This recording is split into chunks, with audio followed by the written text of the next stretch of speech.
নমস্কার, আমি পিয়ালি দত্তগুপ্ত ব্যানার্জি। স্বামী সোমেশ্বরানন্দ মহারাজজির সাধনা সিদ্ধি ও সমাধি বইটি থেকে পড়ছিলাম।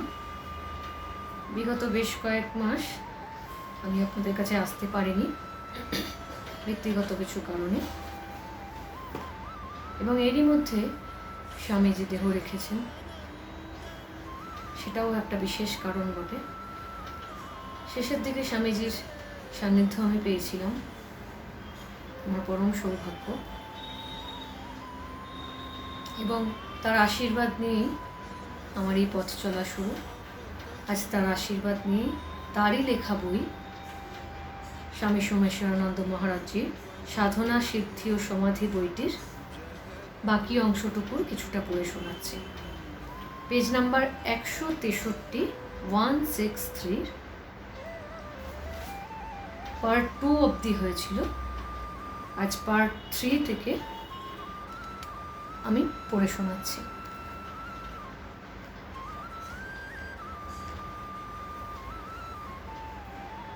ধারণা বা কনসেন্ট্রেশনও সাধককে পৌঁছে দেয় মেডিটেশন বা ধ্যানে। কোনো এক বিষয়ে সাধক তার মনকে একাগ্র করতে থাকেন, মন শান্ত হয়ে আসে। সচেতনভাবে সাধক তখন অবচেতনে স্থিত হন। ইষ্টরূপ ধর্মীয় প্রতীক, মন্ত্র কিংবা অন্য কোনো বিষয় হোক, সাধক শুধু তাকেই দেখতে থাকেন মানস নেত্রে। তীব্রভাবে একাগ্র হয়ে যান ওই বিষয়ে। ধীরে ধীরে বিষয়টি স্থূল থেকে সূক্ষ্ম হিসাবে প্রকাশিত হয়। সাধক নিজেকে ভুলতে থাকেন ক্রমশ। অর্জুন ও পাখির চোখ এর মতো শুধু বিষয়েই জেগে থাকে সূক্ষ্ম রূপে। ওই সময় দুটি যাত্রার একটি তীব্র হয়ে ওঠে। এক, সাধক নিজেকে ভুলে ওই বিষয়ের সূক্ষ্ম রূপে লীন হয়ে যান। দুই, ওই বিষয়টি ধীরে ধীরে বিলীন হয়ে যায়। সাধক স্থিত হন শুধু আমি বোধের চেতনায়।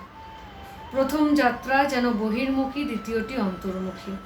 যেন শব্দ ব্যবহার করা হলো কারণ দুই যাত্রাই ঘটেছে মনের মধ্যে।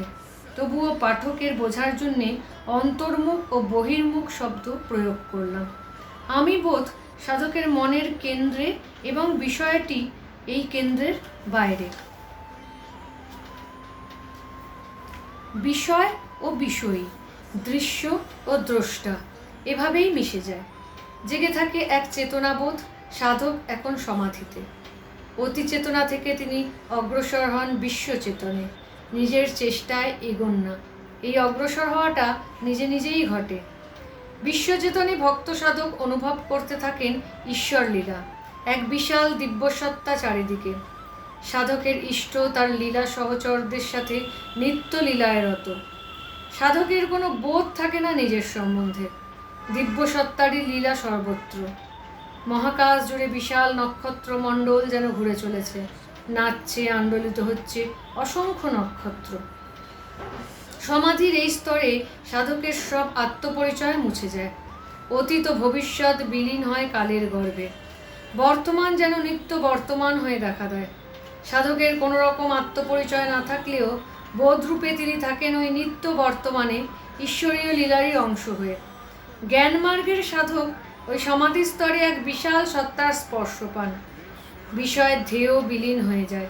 শুধু তিনি জেগে আছেন চেতনারূপে, এক আমি বোধে। ভক্তের মতোই তারও সব আত্মপরিচয় মুছে যায়। অতীত ও ভবিষ্যৎ বিলীন হয় কালের গর্ভে।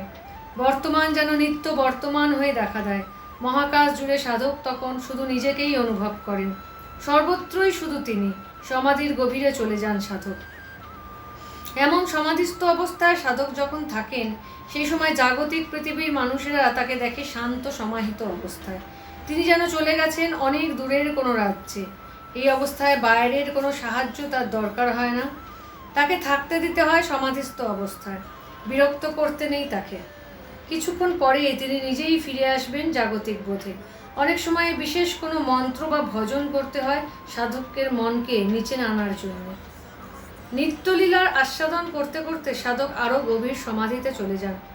কোনো কোনো সাধক অনুভব করেন ইষ্টে মিলিয়ে যাচ্ছেন বিশাল চেতনা সমুদ্রে। কোনো সাধকের অনুভূতি হয় তার প্রসারিত আমি বোধ চলে যাচ্ছে আরও গভীর সত্তায়। এক সর্বব্যাপ্ত মহা আনন্দের প্রকাশ ঘটে। যে আনন্দ এতক্ষণ ক্রমশ ঘন হয়ে উঠেছিল, সেই আনন্দ ব্যাপক ঘনীভূত হয়ে সাধকের সমগ্র সত্তায় অনুরণন তুলতে থাকে। সাধক নিজেকেই আনন্দ বলে অনুভব করতে থাকেন। সেই আনন্দ ক্রমশ তীব্র হতে থাকে। সাধকের মনে হয় তিনি যেন আনন্দে বিলীন হয়ে যাচ্ছেন। তার সারা সত্তা থেকে আনন্দ বিচ্ছুরিত হতে থাকে। তার সত্তা ও আনন্দ যেন এক হয়ে যায়। সমাধির এই অবস্থিতি একদিকে যেমন তীব্র আনন্দে, অন্যদিকে এই আনন্দের প্রতি আকর্ষণ তেমনি বাধারও সৃষ্টি করে। অনেক সাধক আটকে যান এখানে, মনে করেন এটাই সত্যের চরম উপলব্ধি। সমাধি থেকে জাগতিক স্তরে নেমে এসে তারা ওই আনন্দের পরিহিতেই থেকে যান।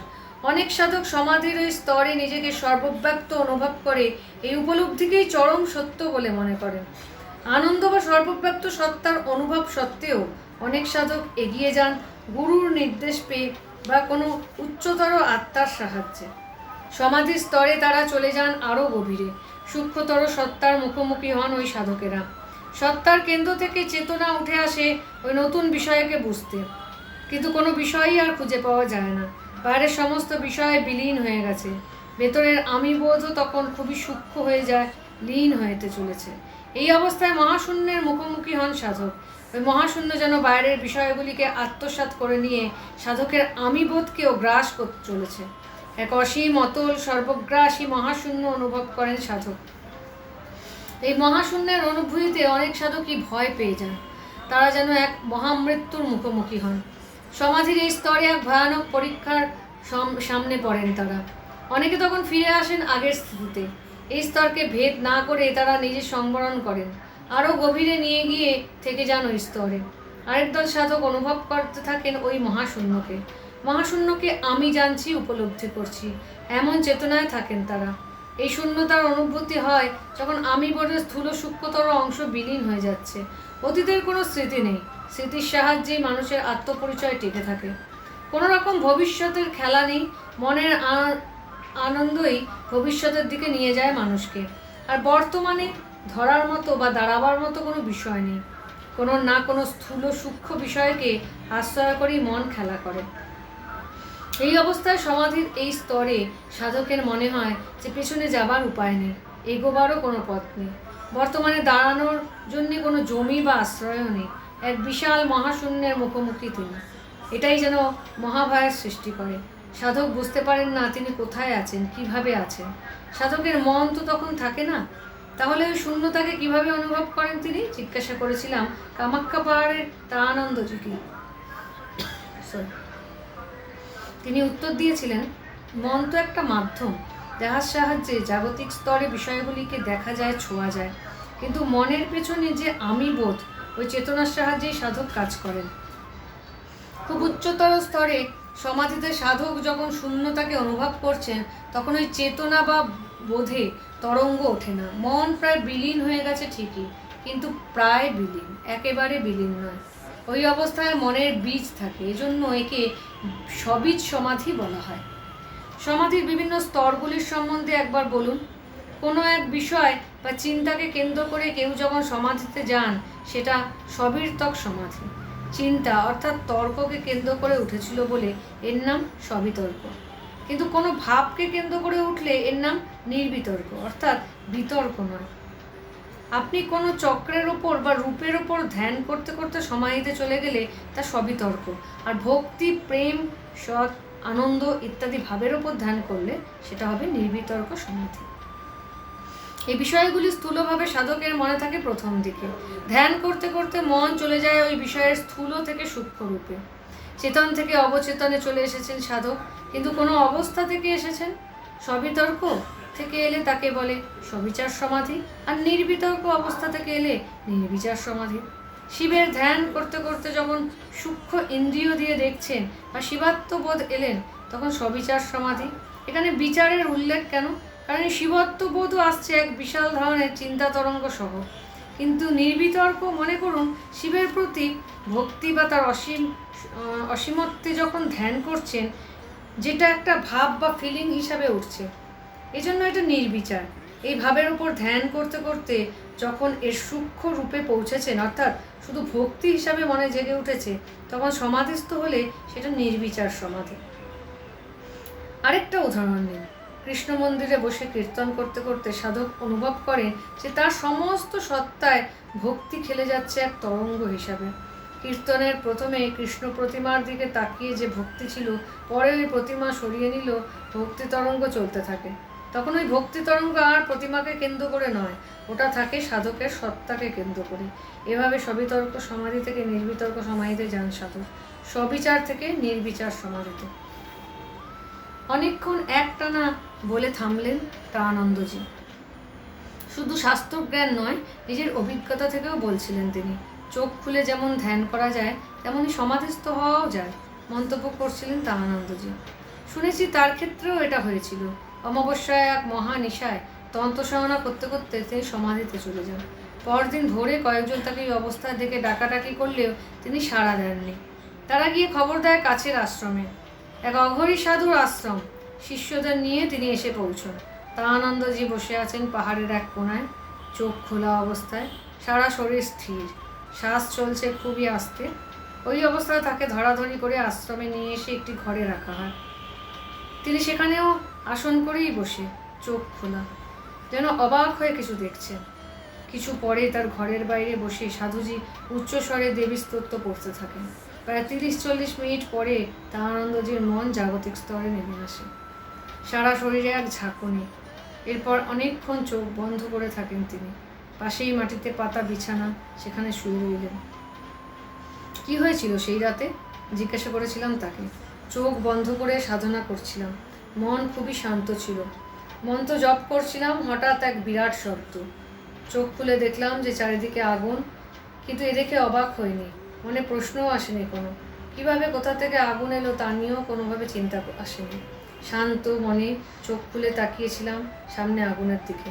মনে কোনো চিন্তা ছিল না। দেখলাম যে ধীরে ধীরে আগুন আরও ওপরে উঠছে, ছড়িয়ে পড়ছে, সারা পাহাড়ে যেন ছড়িয়ে পড়ছে আগুন। আর দেখলাম ওই আগুনের মধ্যে বিশাল মহাকালী মা। আকাশে তার মাথা, চুল ছড়িয়ে পড়ছে চারিদিকে। অসংখ্য হাত দিয়ে 10 দিকে আড়াল করছেন তিনি। সে এক ভয়ানক দৃশ্য। আজও তা ভাবলে বুক কেঁপে ওঠে। অথচ সেই রাতে কিন্তু একটুও ভয় করেনি। মা আদ্যাশক্তি মহাকালী বিশাল আকার নিয়ে আবির্ভূত হয়েছিলেন। না, কোনো রকম আশ্চর্য বোধও করিনি সে সময়। দেখতে দেখতে অনুভব করলাম মা আমাকে আত্মসাৎ করে নিলেন নিজের মধ্যে। তারপর এক অপূর্ব অনুভূতি, আমি আছি অথচ নেই, এমন এক অনুভূতিতে স্থির হয়ে গেলাম। কামাখ্যা পাহাড়, বিভিন্ন আশ্রম, দূরের ওই গৌহাটি শহর, সব বিলীন হয়ে গেল। আমি রইলাম এক অচেনা সত্তা হয়ে, আছি অথচ নেই। অন্ধকারের মধ্যে জ্যোতি হয়ে সর্বত্রই আমার অস্তিত্ব, কিন্তু এক ছোট বিন্দুর মধ্যে সমাহিত। ঠিক বোঝাতে পারবো না আপনাকে, বর্ণনা করা কঠিন। অথচ চেতনার তীব্রতায় অস্তিত্ববান হয়ে রয়েছে।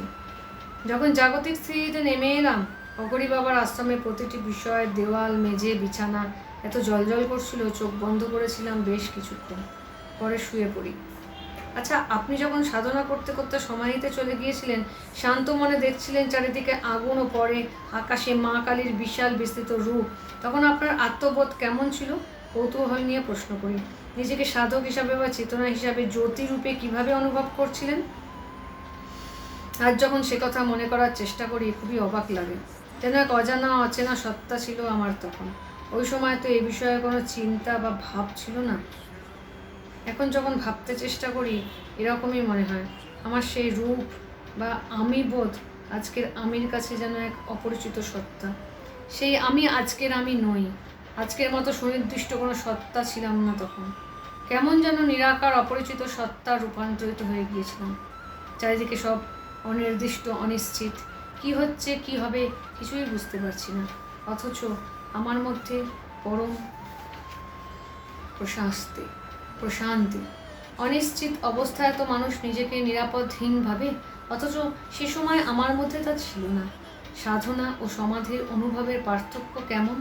তারানন্দজি বললেন, সাধনার সময় আপনি চেষ্টা করছেন সত্যকে জানতে, রহস্যের উন্মোচন করতে, আর সমাধিতে দিব্যশক্তি নিজেই তার রহস্যকে প্রকাশ করছেন আপনার কাছে। আপনি কোনো চেষ্টা করছেন না সমাধিতে, শুধু নিজেকে খোলা রেখেছেন যাতে দিব্য শক্তি আসতে পারে আপনার কাছে।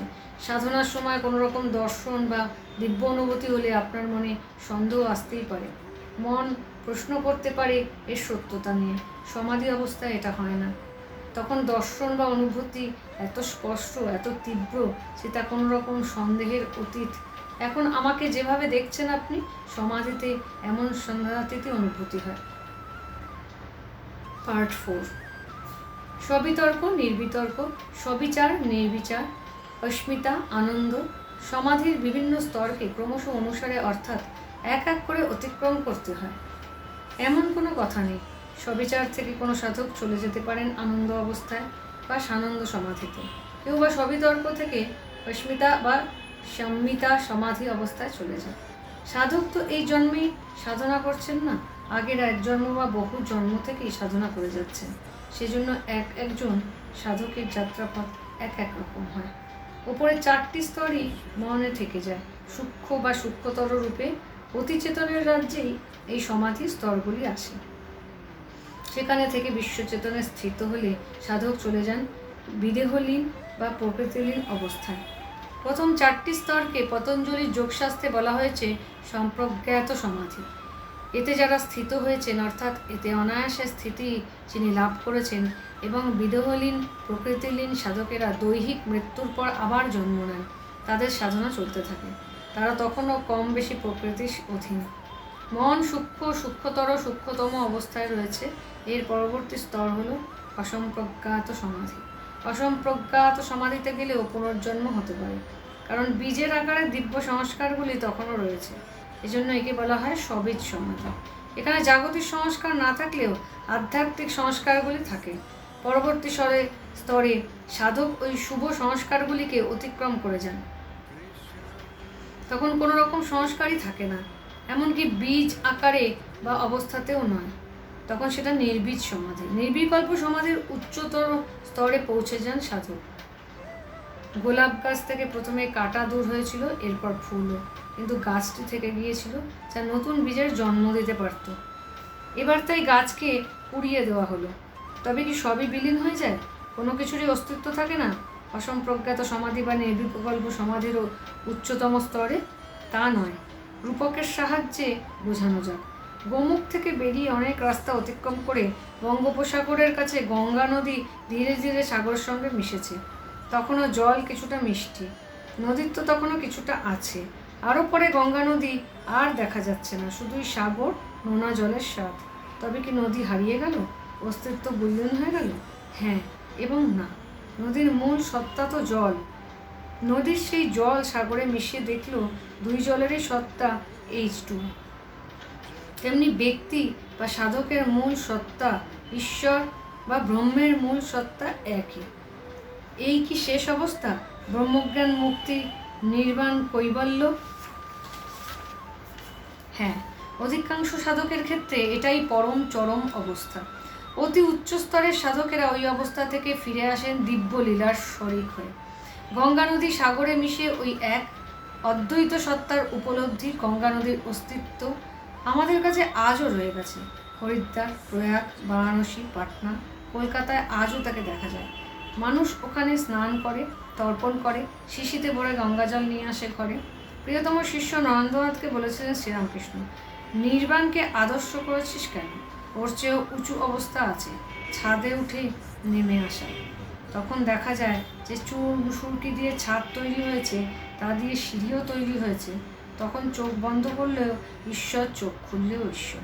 বলছিলেন সাধারণ জীব খুব বেশি হলে 21 দিন নির্বিকল্প সমাধিতে থাকতে পারে, এরপর তার সমগ্র সত্তা বিলীন হয়ে যায় ব্রহ্মে।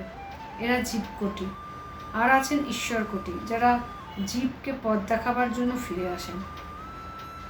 বেদান্তেও বলা হয়েছে জীবন মুক্তি। জীবন মুক্ত, জীবন থেকেও, বেঁচে থেকেও যিনি মুক্ত। গুজরাটে ভারত শহরের কাছে নর্মদা নদীর তীরে দেখা হয়েছিল স্বামী দয়ানন্দ মহারাজের সঙ্গে।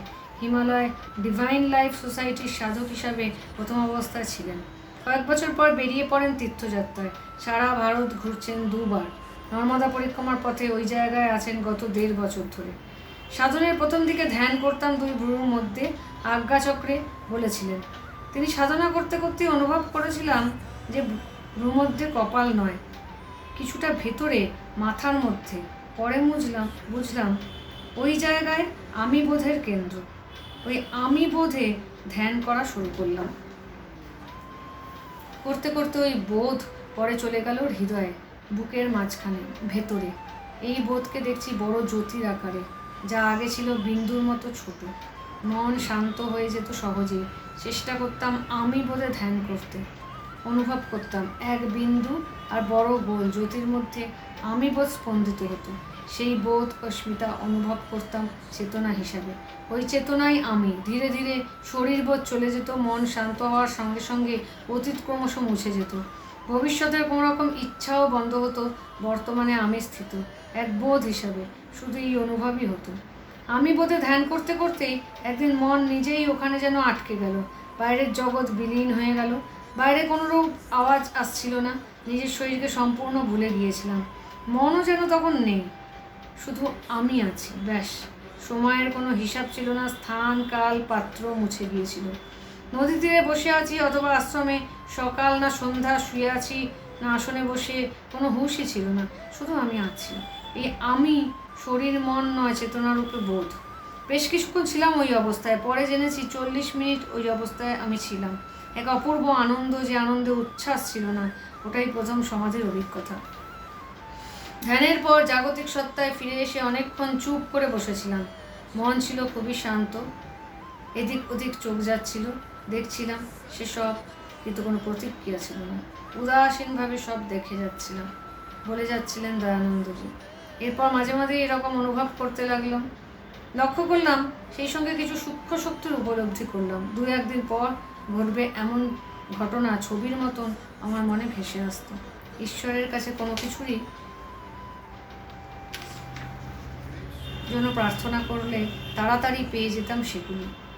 লোকেরা আমার প্রতি আকর্ষণ বোধ করত। বলার ক্ষমতা বেড়ে গেল।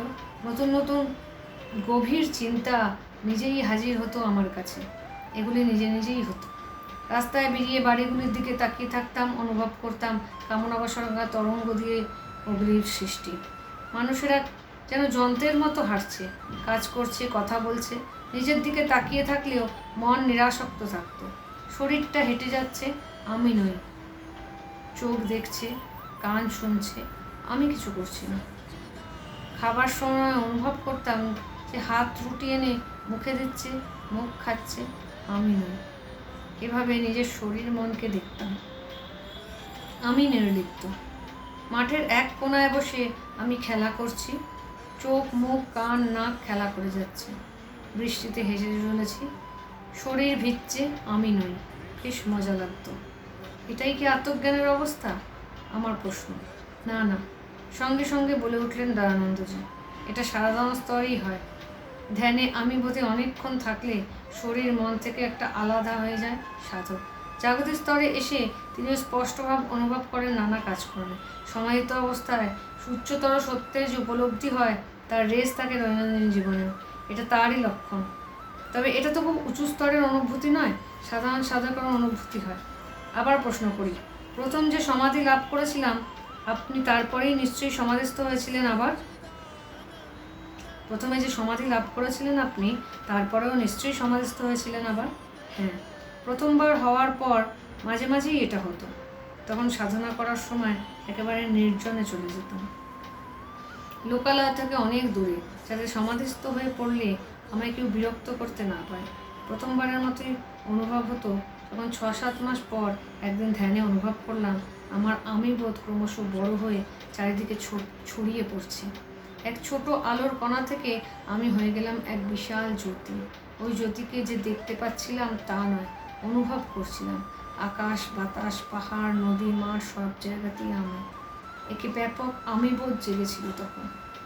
এক ব্যাপক আমিবোধ জেগেছিল তখন। ধ্যানের সময় 3টি বিষয় থাকে: ধাতা, ধ্যেয়, ধ্যান। ধাতা অর্থাৎ যিনি ধ্যান করছেন, সাধক। যে বিষয়ে ধ্যান করা হচ্ছে তাকে বলা হয় ধ্যেয়, ধ্যানের বিষয়। যেমন কোনো কিছুতে মনকে একাগ্র করা, কোনো স্থূল বা সূক্ষ্ম বস্তু, প্রতীক, মন্ত্র, রূপ, চক্র, ভাব ইত্যাদি যার উপরে ধ্যান করা হয় তাকে বলা হয় ধ্যেয়। আর কর্ম বা ক্রিয়া হলো ধ্যান। ধ্যানের সময় ধাতা, ধ্যেয়, ধ্যান এই তিনটি বিষয়ে থাকে। ধাতা বা সাধক কি করেন? তিনি ধ্যেয় বিষয় বা রূপের ওপর মনকে একাগ্র করেন। এই একাগ্রতা যখন তীব্র হয়ে ওঠে, মন তখন একটানা তেলের ধারার মতো বাইরে থেকে ধ্যেয়ের উপর মন একটানা চলতে থাকে। তখনই সাধক এগিয়ে চলেন সমাধির দিকে। এই একটানটা গভীর হয়ে উঠলেই সাধক সমাধিস্থ হয়ে পড়েন। এই অবস্থায় তার কাছে ধাতা, ধ্যেয়, ধ্যান এই তিনটি এক হয়ে যায়। সাধন পথের ভিন্নতর জন্য কোনো সাধকের কাছে ধাতা বিষয় বা আত্মবোধ বাকি দুটি ধ্যেয় ও ধ্যান মিশে যায়। যেমন আমার ক্ষেত্রে হয়েছিল, কারণ আমি অস্মিতা ধ্যান করতাম, আমি বোধে মন রাখতাম। কোনো বৈষ্ণব বা ভক্ত সাধকের কাছে হয়তো তার ধ্যেয় ইষ্টরূপে মিলিয়ে যায়, ধাতা বা ধ্যান এটাই সমাধি অবস্থায়। বললেন দয়ানন্দজি, শুধু ধ্যেয় থাকে, এই ব্যাপারটাই বুঝলাম না। বলি তাকে, ধরুন ভক্ত ধ্যান করছে ঈশ্বরের কোনো রূপে, ওই ধ্যানের সময় তার মনে যখন একটানতা এসে গেছে, মন বাধাহীনভাবে বইছে ঈশ্বরীয় রূপের প্রতি, সমাধি অবস্থায় ভক্ত শুধু ওই রূপ বিষয়েই সচেতন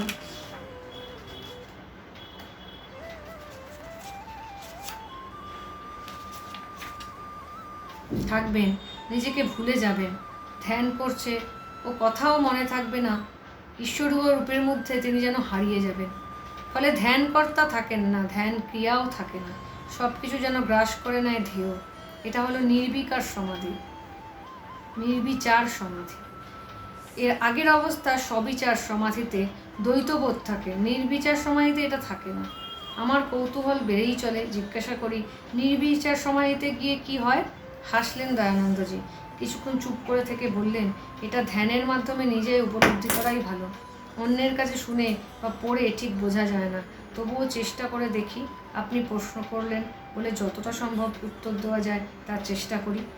এই অবস্থায় অনেকক্ষণ থাকলে ওইখানে আটকে যান সাধক। তার মনে হয় যে এগোতে পারছি না, নেমে আসেন জাগতিক স্তরে। এই অবস্থায় সাধকের চেষ্টাতে বিশেষ কাজ হয় না মনে হয়। ধী যতটা সূক্ষ্ম হলে ওই অবস্থায় পারে যাওয়া যায়, ততটা সূক্ষ্ম তখনও হয়নি বা তার ধী, তাই অপেক্ষা করতে হয়, সাধনা চালিয়ে যেতে হয়। হঠাৎ একদিন তিনি অনুভব করেন এক পরিবর্তন। মহাশূন্যের মুখোমুখি হওয়া সাধক। তিনি যদি এতে অবাক হন, বুঝতে চেষ্টা করেন বা ভয় পান এই মহাশূন্যকে, তবে ধ্যান ভেঙে যায়। তিনি নেমে আসেন জাগতিক সত্তায়। নিচে নেমে এলেও তার মধ্যে অনেক পরিবর্তন লক্ষ্য করা যায়। মনে পরম প্রশান্তি, মৌন, স্থির, সূক্ষ্ম শক্তির প্রয়োগে সক্ষম। তাকে দেখে অসাধারণ বলে মনে হবে, কিন্তু এটা সবই সমাধি, কর্মের সংস্কার বীজ রূপে তার মধ্যে থেকে যায়। জন্মমৃত্যুর খেলা চলতেই থাকে। তবে তিনিও বহু সাধককে পথ দেখাতে পারেন, সাহায্য করতে পারেন। জাগতিক সত্তায় নেমে এলেও তারা সাধারণ আধ্যাত্মিক ক্ষেত্রে কাজ করেন, সেই সঙ্গে তাদের নিজস্ব সাধনাও চলতে থাকে। আজ এই পর্যন্তই। নমস্কার। আবার পরের দিন। ভালো থাকবেন, সুস্থ থাকবেন।